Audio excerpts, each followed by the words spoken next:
Good morning everyone. आज আমি পঢ়িম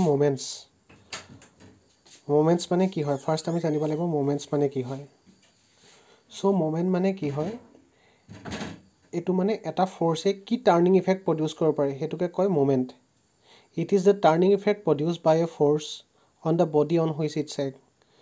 তো ফিগাৰটো দেখিছা এটা পইণ্টত পিভট কৰা আছে আৰু ফোৰ্সটো হে পইণ্টৰ পৰা ডি ডিসটেন্সত লাগিছে সো হে ফোৰ্সটোৰ কাৰণে কি ক'ব হে যোনডাল আমাৰ বাৰত লাগিছে ফোৰ্সটো হে বাৰডাল পিভটটোৰ এগেইনষ্টত ৰোটেট কৰিব সো বা টাৰ্ন কৰিব হে টাৰ্ন কৰা ইফেক্টটোকে কয় মোমেন্ট তো মোমেন্টটো কিমান হ'ব হেতু ক্যালকুলেট কৰিবৰ কাৰণে এটা ফৰ্মুলা আছে ফৰ্মুলাটো হৈছে moment is equal to force into perpendicular distance মানে এটা বডিত যোনটো ফোৰ্স লাগিব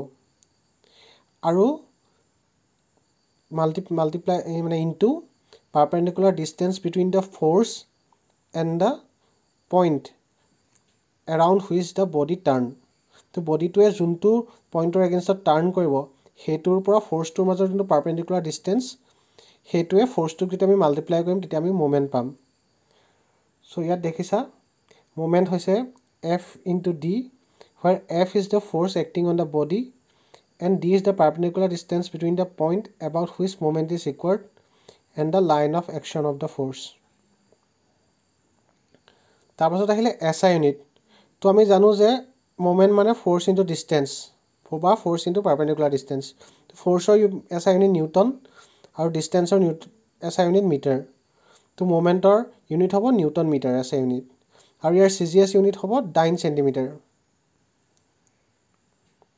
তাৰপাছত আমি জানিব লাগিব ক্লকৱাইজ মোমেন্ট কি হয় এন্টি ক্লকৱাইজ মোমেন্ট কি হয় তো সাপোজ যদি আমি এটা মোমেন্ট যদি ফোৰ্সবোৰ এইদৰে লাগে যাতে বডিটো যদি আমাৰ ঘড়ীটোৰ নিচিনাকৈ ঘূৰে তেতিয়া হেতু ক'ব ক্লকৱাইজ মোমেন্ট তো ফিগাৰ এটোত দেখিছা ফোৰ্স কিটাত যিদৰে লাগিছে হেতুৱে কি কৰিব আমাৰ এই বাৰডাল ও পইণ্টৰ এগেইনষ্টত ঘড়ীটোৰ নিচিনাকৈ ঘূৰাব তো হেতুক ক'ব ক্লকৱাইজ মোমেন্ট তাৰ বাহিৰে এন্টি ক্লকৱাইজ মোমেন্ট তো আমি ইয়াত ফিগাৰ বিটোত দেখিছো যে ফোৰ্স কিটা এইদৰে লাগিছে যে আমাৰ কি হ'ব আমাৰ এই বাৰডাল পইণ্টৰ এগেইনষ্টত পইণ্টৰ কি হ'ব ঘড়ীটোৰ অপোজিট ডাইৰেকশ্যনত ঘূৰাব ঘড়ীটো যেনেকৈ ঘূৰে তাৰ উল্টাকৈ ঘূৰাব সো হেতুক ক'ব এন্টি ক্লকৱাইজ মোমেন্ট তাৰ পাছত আহিলে আমাৰ ভেৰিংনং প্ৰিন্সিপল ভেৰিংনং প্ৰিন্সিপলে কি কয় যদি বহুতকিটা কোপ্লেনাৰ ফোৰ্স লাগি থাকে আৰু সেই কোপ্লেনাৰ ফোৰ্স কিটাৰ কাৰণে যোনটো মোমেন্ট প্ৰডিউস হ'ব তাহাতৰ এলজেব্ৰিক সামটো হে গুটেকিটা ফোৰ্স কিটাৰ যেতিয়া আমি এটা ৰিজাল্টেন্ট উলিয়াম R উলিয়াম হে R টোৱে যোনটো মোমেন্ট দিব হে মোমেন্টৰ লগত ইকুৱেল হ'ব সো সিম্পল ভাষাত ক'বলৈ গ'লে আমাৰ দি তিনটা ফোৰ্স লাগি আছে F1 F2 F3 তিনিটা কোপ্লেনাৰ ফোৰ্স আৰু তিনিটা ফোৰ্সৰ ৰিজাল্টেন্ট হৈছে R তো তিনিটা ফোৰ্সৰ কাৰণে যদি আমি প্ৰতিটো কাৰণে দি এটা মোমেন্ট যদি উলিয়াও M1 M2 M3 আৰু ৰিজাল্টেন্টৰ কাৰণে এটা ডাঙৰ মোমেন্ট M হয় তেতিয়া কি হ'ব M = M1 + M2 + M3 মানে ইন্ডিভিজুয়াল ফোর্স কিটা যোনটো মোমেন্ট প্ৰডিউস কৰিব তাহাতৰ এলজেব্ৰিক সামটো ৰিজাল্টেন্ট ফোৰ্সটোৱে প্ৰডিউস কৰা মোমেন্টৰ লগত ইকুৱেল হ'ব হেতুৱে হৈছে ভেৰিংনংছ principle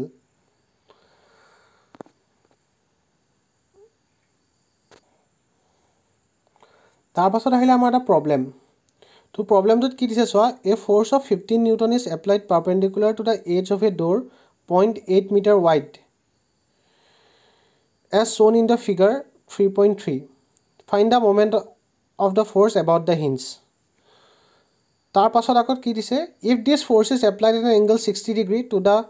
edge of the same door as shown in figure 3.3b find the moment of the force তো প্ৰথম ফিগাৰটোৰ কাৰণে মোমেন্ট কি হ'ব উলিয়াব লাগিব সেকেন্ড ফিগাৰটোৰ কাৰণে মোমেন্ট কি হ'ব উলিয়াব লাগিব প্ৰথম ফিগাৰটোত কি হৈছে চোৱা আমাৰ যোনটো পইণ্ট ওৰ পৰা ফোৰ্সটোলে পাৰপেন্ডিকুলাৰ ফোৰ্সটোলে ডিসটেন্সটো কিমান 0.8 মিটাৰ আৰু পাৰপেন্ডিকুলাৰ ফোৰ্স কিমান লাগিছে আমাৰ 15 নিউটন সো আমাৰ মোমেন্ট কিমান হ'ব ফোৰ্স ইনটু ডিসটেন্স তো ফোৰ্সটো কিমান দিছে আমাৰ 15 আৰু ডিসটেন্সটো হৈছে 0.8 তো আমাৰ মোমেন্টটো হ'ব 12 নিউটন মিটাৰ তাৰ পাছত যেতিয়া আমাৰ 60 ডিগ্ৰীত থাকিব তেতিয়া আমি দুটা মেথডত কৰিব পাৰিম প্ৰথম মেথডটো দেখাইছো ফোৰ্সটো ৰিজলভ কৰি কৰাটো তাৰ ভাৰ্টিকেল আৰু হৰাইজেণ্টেল কম্পনেণ্ট উলিয়াই পিনি কোৱাটো সো আমি যদি 15 নিউটন ফোৰ্সটো যোনটো 60 ডিগ্ৰী আছে তাৰ ভাৰ্টিকেল কম্পনেণ্ট উলিয়াও হেতু হ'ব 15 sin 60 আৰু হৰাইজেণ্টেল কম্পনেণ্ট হ'ব 15 cos 60 তো ইয়াত কি হৈছে পাৰপেন্ডিকুলাৰ ফোৰ্স কোনটো আমাৰ যোনটো লেংথত লাগিছে তাৰ পাৰপেন্ডিকুলাৰ ফোৰ্স হৈছে 15 sin 60 15 cos 60 টোৰ কোনো কাম নাই হেকাৰণে আমি অকল 15 sin 60 টো কনসিডাৰ কৰিম সো ইয়াত f হ'ব 15 sin 60 15 into sin 60 value 0.866 to 13 Newton পালো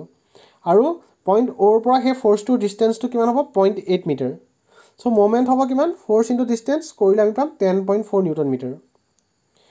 সিমিলাৰলি আমি যেতিয়া সেকেন্ড মেথডটোত কৰো সেকেন্ড মেথডটোত কি হৈছে আমি ফোৰ্সটো ৰিজলভ নকৰো কিন্তু আমি হে ফোৰ্সটোৰ পইণ্টত পাৰপেন্ডিকুলাৰ লাইনডাল উলিয়াই লওঁ সো ফোৰ্সটো যদি আমি এক্সটেন্ড কৰো পাৰপেন্ডিকুলাৰ উলিয়াবৰ কাৰণে তো এডালৰ এই যদি আমি লাইনডাল যদি আমি পাৰপেন্ডিকুলাৰ ফৰ্মত ট্ৰায়াঙ্গল ফৰ্মত যদি বনাই লওঁ তেতিয়া কিমান হ'ব আমাৰ হে ফোৰ্সটোলে পাৰপেন্ডিকুলাৰ ডিসটেন্স হ'ব 0.8 sin 60 তো ডিসটেন্সটো হ'ব 0.8 sin 60 তো 0.8 into 0.866 পাম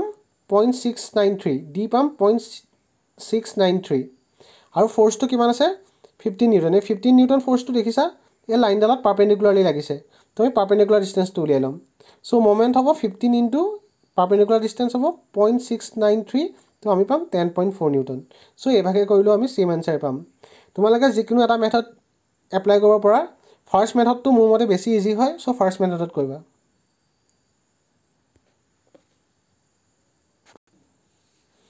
তা পাছৰ কোৱেশ্চনটো চোৱা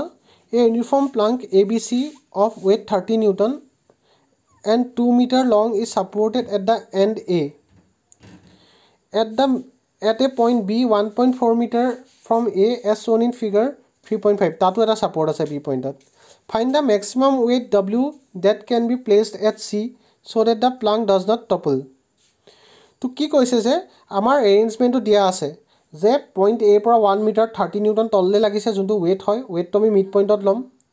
ওয়েট দিয়া আছে 30 নিউটন সো ওয়েটটো আমি সদায় কি হয় ওয়েটটো সদায় লাইনডালৰ মিড পইণ্টত কনসিডাৰ কৰে সো যেহেতু 2 মিটাৰ লং হ'ব সো আমি 1 মিটাৰত ওয়েটটো কনসিডাৰ কৰিম তললে 30 নিউটন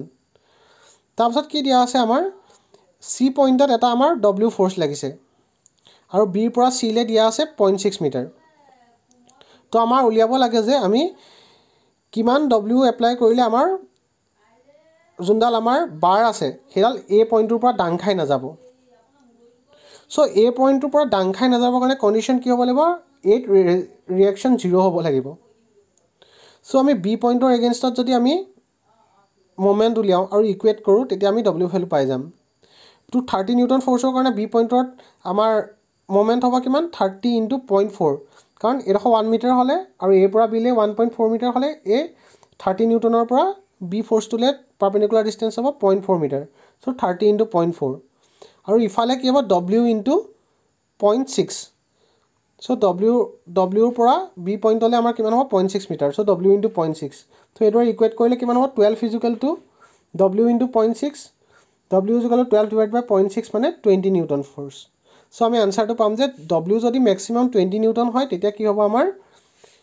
আমাৰ এই বাৰডাল ডাং খাই না যায় টপল নকৰে সো 30 নিউটনটো মাজত এটো কাৰণে লৈছো কাৰণ 30 নিউটনটো আমাৰ ওয়েট হয় ওয়েটটো আমি মাজত সেন্টাৰ অফ গ্ৰেভিটিত লাগে বুলি আমি কনসিডাৰ কৰো